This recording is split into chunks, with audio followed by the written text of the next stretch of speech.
it's I mean, that's kind of one of the things I've kind of made a commitment, like, internally. If my son comes up and says, "Hey, can you read this to me or read this with me?"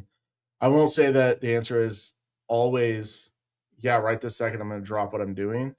Um, but there's always we will read, if it's not possible right now, then because if I'm in the middle of cooking dinner, no, I'm not stopping right. cooking to read. But yeah, we can The save noodles that are already al dente. Yeah, we can save that till bedtime and read after bedtime. And so yeah, so we'll do that. So I try, and yeah, it's an important time of connection. Welcome to DFW Grit. I'm Dr. James Taylor, and I'm your host, and this is more than just a podcast. We dive into the stories of the movers, the shakers, the small business owners, the entrepreneurs, right here in the DFW Metroplex. This is your home for authentic, real stories that prove what happens when you don't back down. Let's get to work. Hey, what's going on, everyone? Welcome back to another episode of DFW Grit. With me today is Mr. Matt Bealer, and much like a good number of my past guests, you made a Facebook post that I found interesting. So I reached out, and it was literally just, I want to say it was December, and right around then, yeah. End of November, beginning of December is when we did the first Dad's Do Story Hour event. I think we did a Thanksgiving theme, so it would have been the last week of November. That's I remember first. Orange. Yeah. Well, we did it that week because I'm sure, as you know, like, you've got small kids, nothing to entertain your kids opens before 11. Yeah. And so if you're on a holiday week, which that was, then by Tuesday, which is when we did the event, the moms are already going crazy. Uh-huh. And so we're like, well, let's give them something to bring their kids to. And so we set up that event, and I got 3 other dads to come join me and read books. And we read 4 Thanksgiving fall kind of themed books. Mm-hmm. And that was the first event. And then we did one over Christmas break. And then this past month, in January, we hooked up with North Richland Hills Police Department. And we got Chief Garner out there. He read Dragons Love Tacos 1 and 2. And then had it's a series. Yeah, there's two. I didn't even realize there were 2. But then we had 2 of the other officers read some books as well. Like you said, it's Dad's Do Story Hour. Mm-hmm. That was the original post. And like I was telling you off camera, it's not something you see dads do. And yeah, yes, kids should read and be read to and all this stuff. But you almost, and shoot, maybe this is coming from my own person. Hell, we'll call it personal sexism. that nurturing thing. It's typically a mom thing. Mom reads bedtime stories, stuff like that. Maybe that's just a little peek into the house I grew up in. But the fact that it was Dad's Do Story Hour. Yeah. I'm like, well, shit, that's a really cool idea. Like, how did that come? So, yeah, how did it come about? My wife and I started reading to our oldest pretty much from day one. Mm-hmm. So you got a 1 and a 5-year-old. I've got a 1 and a 5-year-old. Yeah. So, I was telling you, my wife's been in elementary education and been a librarian. We've both been readers our entire lives. And we were just, we've just always read to our sons, both of us.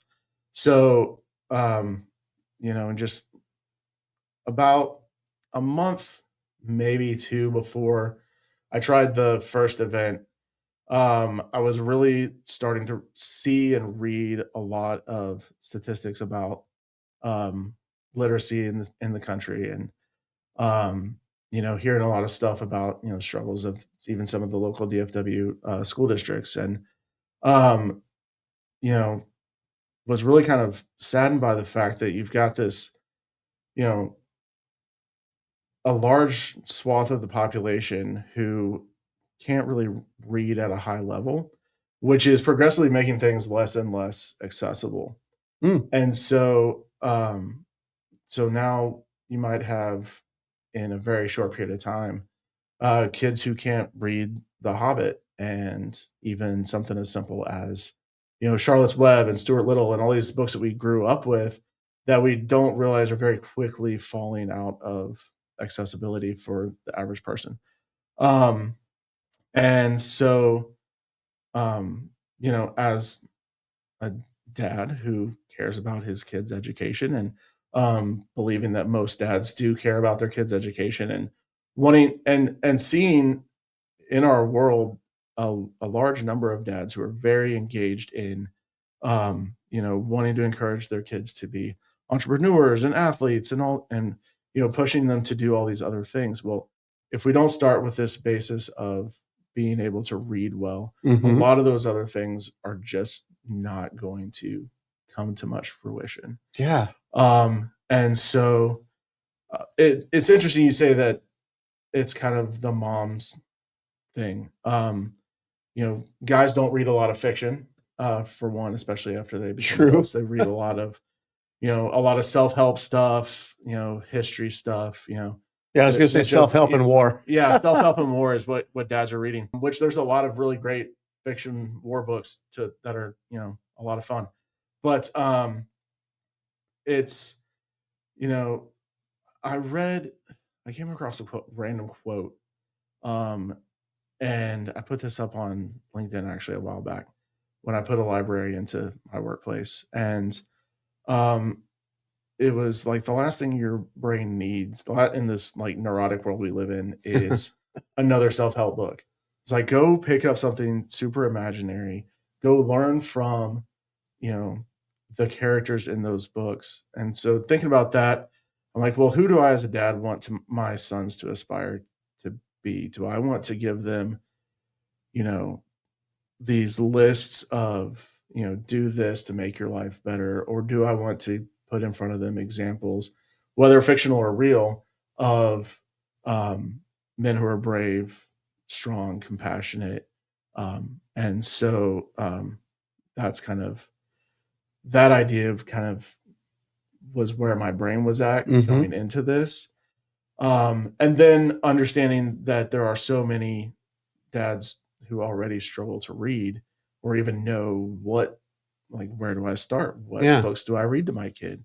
Where do I get these books? So kind of what that is where the idea came to equip dads and encourage dads to read with their kids, around their kids, and to their kids. And so you said the first one was right after Thanksgiving, give or take.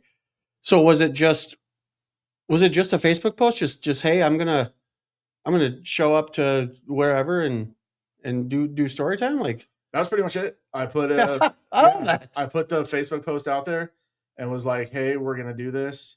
I happened to work at the venue that we used, which was the Black Rifle Coffee over here in North Richmond Hills.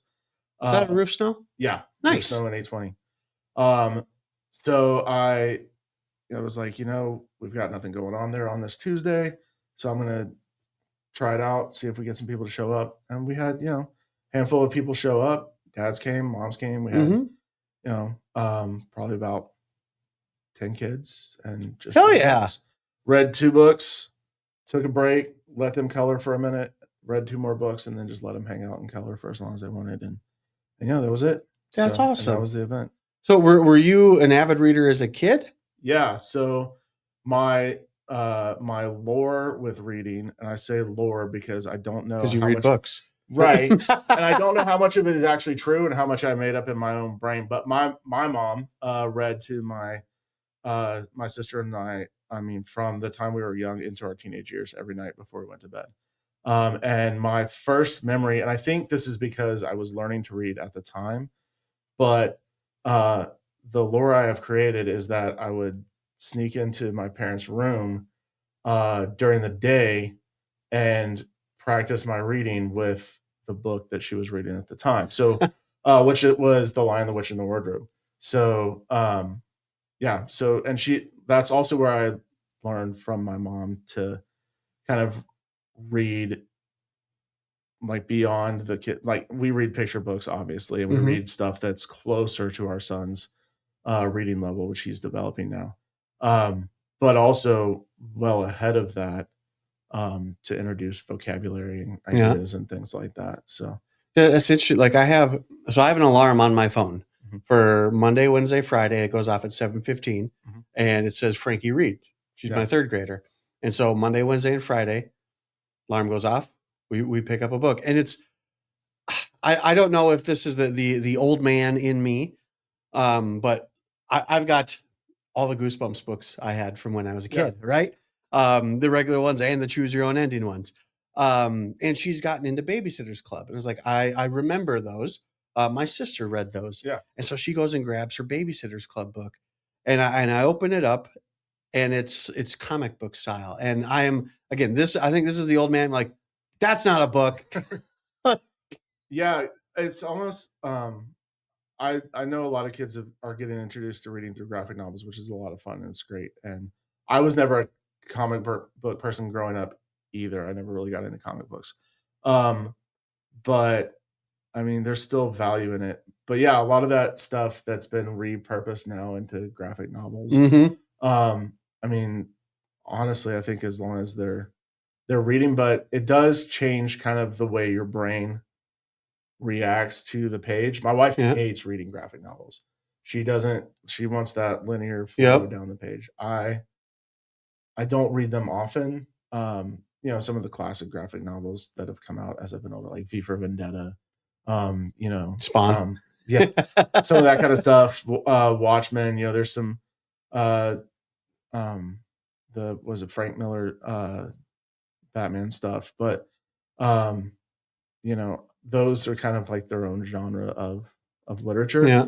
Um, and I mean, personally, I think I'm a fan of kids reading anything. So if it's True. graphic novels, that's great. I'm sure there's a scientist who knows more than me who could explain why it's way better that the kid read, line by line. And I find that easier to read. I've tried reading graphic novels to my kid, and it's very hard to get him to understand where we're at and Yeah, where now we're we're in this going. bubble. Now we're in this Yeah. bubble.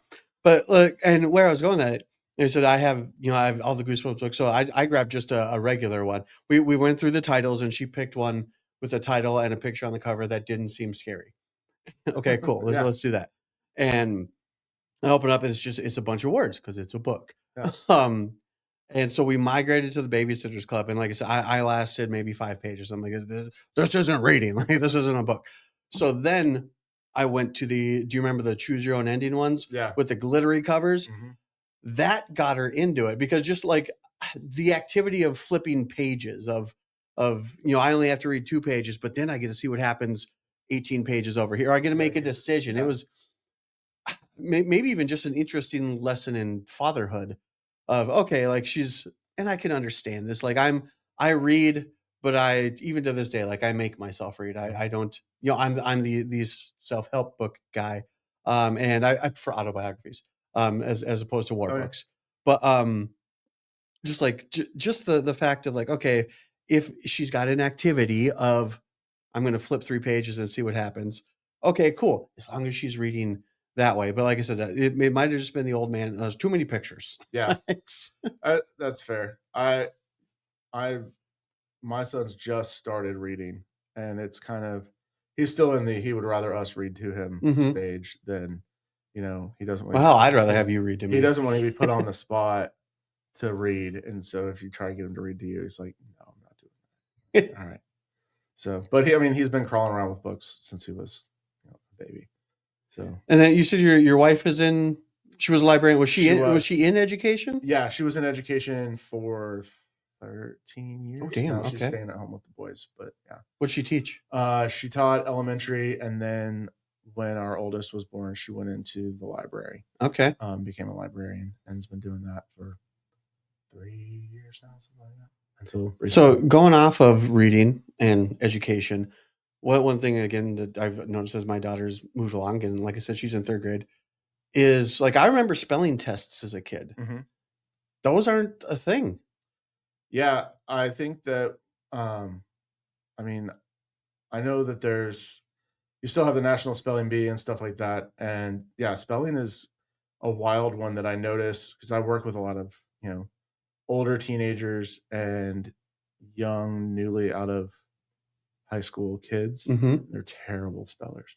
Getting them to spell people's names, even spell people's names right and spell things right. And yeah, and I think part of that is just familiarity with the written word. Because I mean, I was homeschooled, but it was, reading, spelling, handwriting, and that was pretty much it Yeah. up until third or fourth grade, and then it turns into the reading to learn stage and adding Mm-hmm.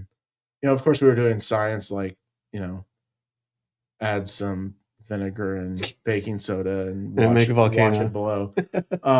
But really reading into that stuff. First, the foundation was my sister and I got really good at reading, and then added in that other stuff. Mm-hmm. I'm not saying that's like the best way to go. I'm by no means a scholar on education, but yeah, I think setting that groundwork is important. I mean, going off of what you're saying too. So my wife, when we first got down to Texas, we've been down here a little over a decade.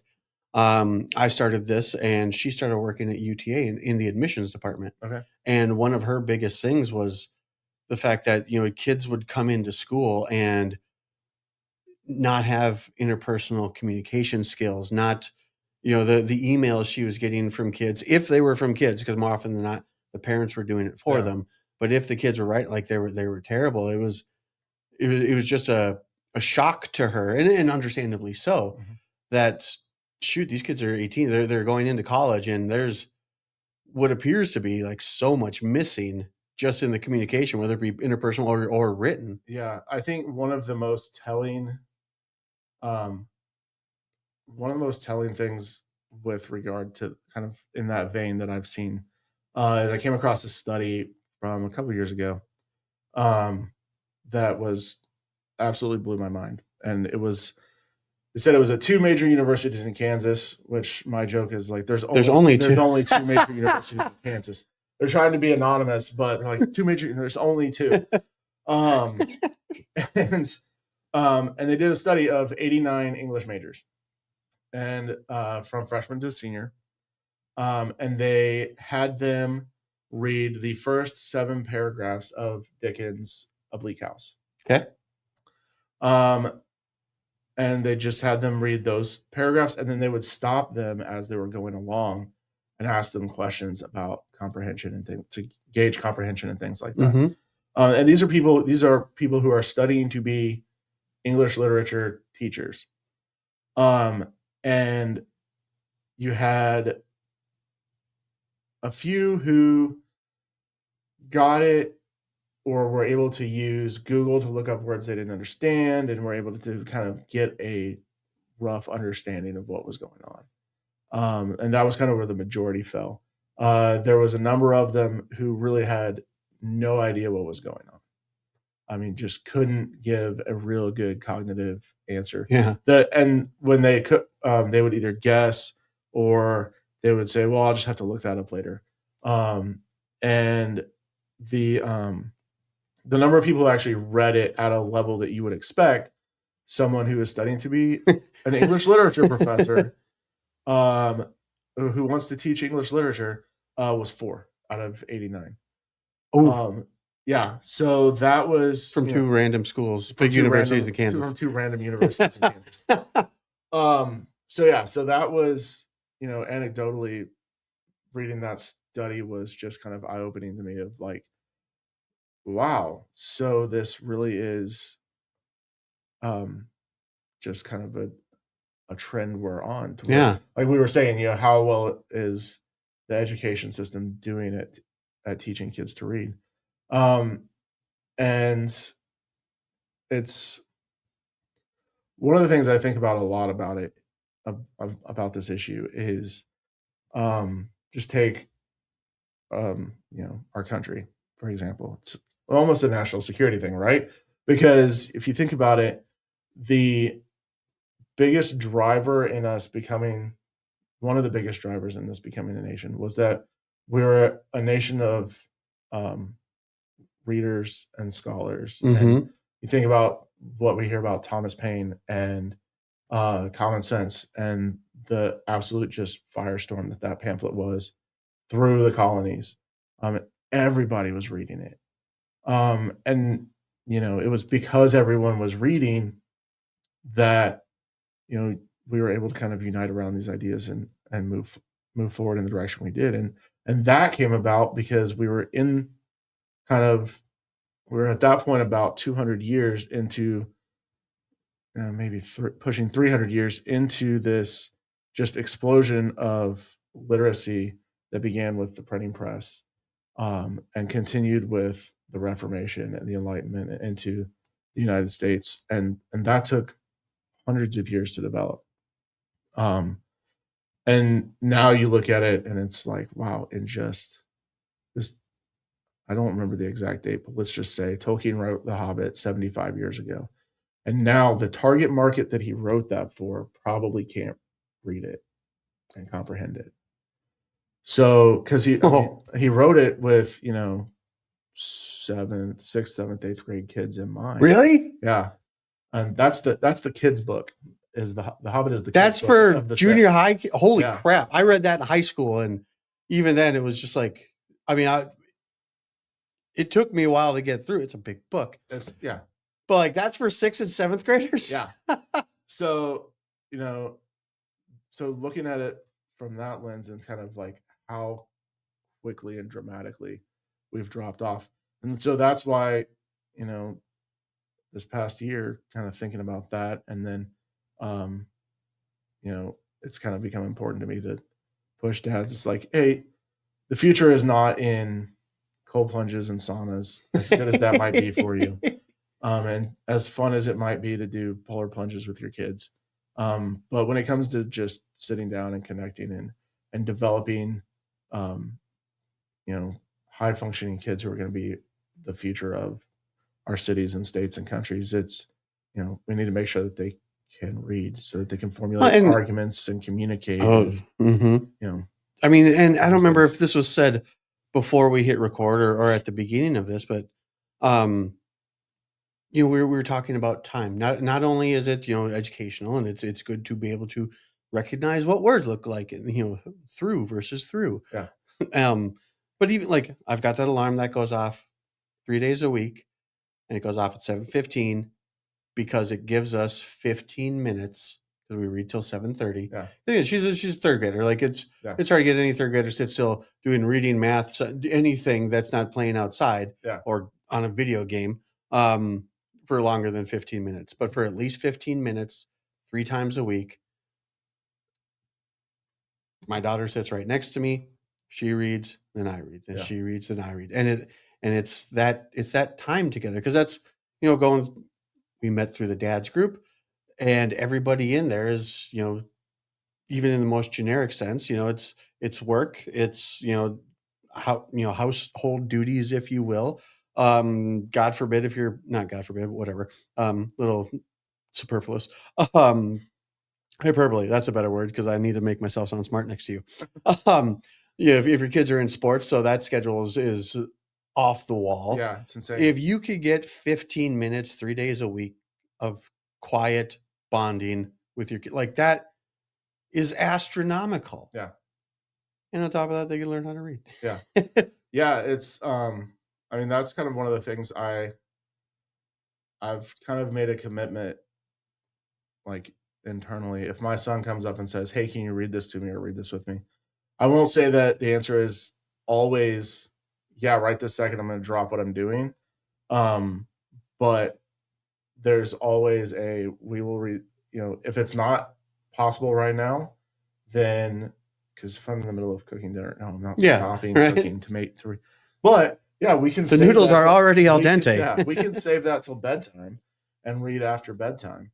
And so yeah, so we'll do that. So I try, and yeah, it's an important time of connection.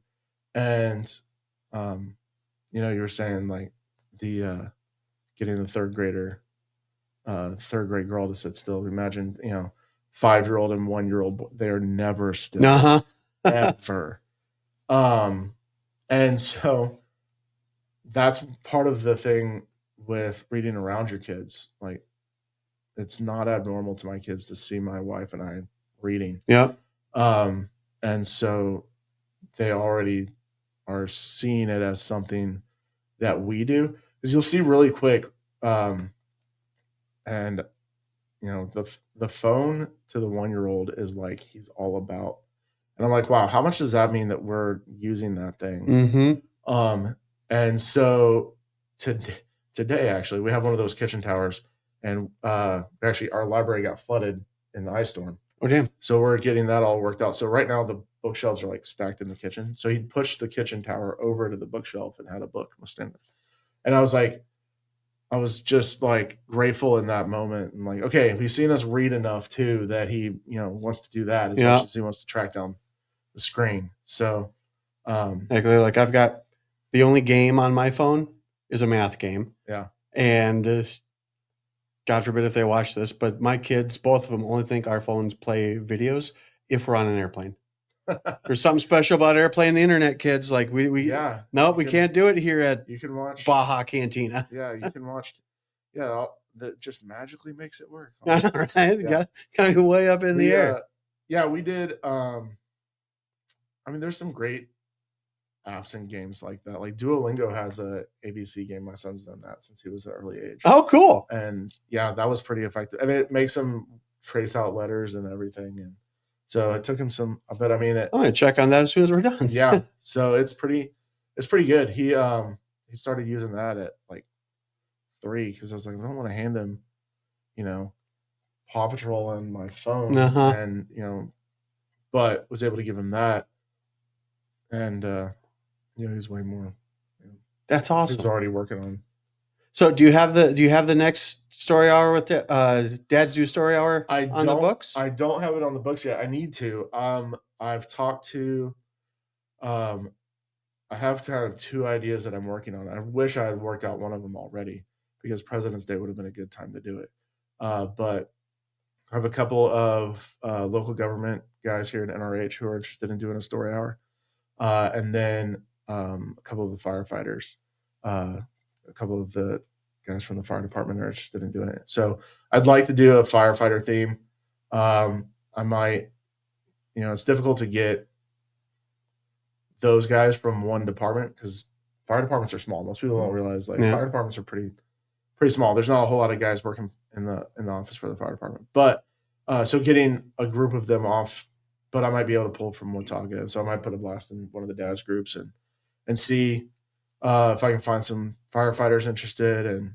But I'd like to do one with the city government guys. I think they'd get into this, doing some of our let's call them our American myths. So George Washington, the cherry tree, Abraham Lincoln chasing the guy down to give him exact change. Stories about those things, because we seem like it's so funny, because in a world where it honestly feels like everybody's more worried about saying something new than something true, people are real quick to tell you that those stories aren't true. Like, those are made up stories. But yeah, they are. They're myths for a reason, and they're good myths that have been developmental to the character of people in our country. Yeah. And so something that we should continue to tell our tall tales around that. So I'd like to do that with them, and then the firefighters, obviously, just reading books about kids love firefighters. Kids love firefighters. They're obsessed with firefighters. So where can people follow you to know where the next one's occurring? Yeah, so the best place is on Instagram, Dads Do Story Hour. I am not a consistent poster. I'm not good at coming up with content in the meantime. I try to come up with some things. There's, but it's every other week right now. I have a laundry list of ideas that I need to sit down and develop into posts. And once I do that, maybe. But like you were saying, work, kids, all that stuff. So, and as important as Dads Do Story Hour is, it's a side quest. Dad and husband is main quest. This is one of my side quests. Work is the grind. But you got to do the grind to support the main quest. So, and then what's the Instagram? Dads Do Story Hour. Oh yeah. Yeah.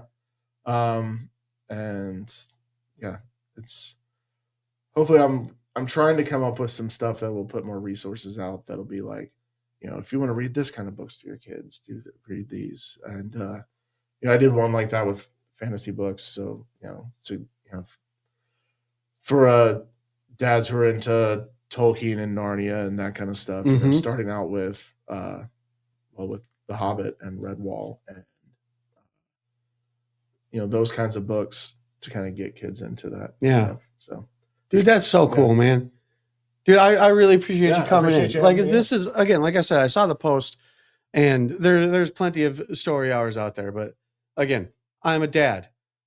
Story hour with it's a really cool idea. Yeah. So yeah, dude, I really appreciate your time, guys. As always, like, share, follow Dads Do Story Hour on Instagram, and we'll catch you on the next episode of DFW Grit. Check them out on Instagram. This is a fan. And is it at Black Rifle Coffee Company, or is it going to pop around? I'm hoping to pop it around. I've gotten through my connections working there. I've gotten connected with people in the city. So I'm hoping to get, linked up with our local library here. I'm hoping I can make something work with them. I've got to reach out to them this week. And then somebody from Bedford Library's board of advisors or whatever reached out to me and was like, we got to make something happen. So hopefully we'll get to pop around. Well, hell, all the more reason to follow you so we can see where the next one's at. All right. Thanks again, man. I appreciate this. You guys have a great rest of your day. We'll catch you on the next one.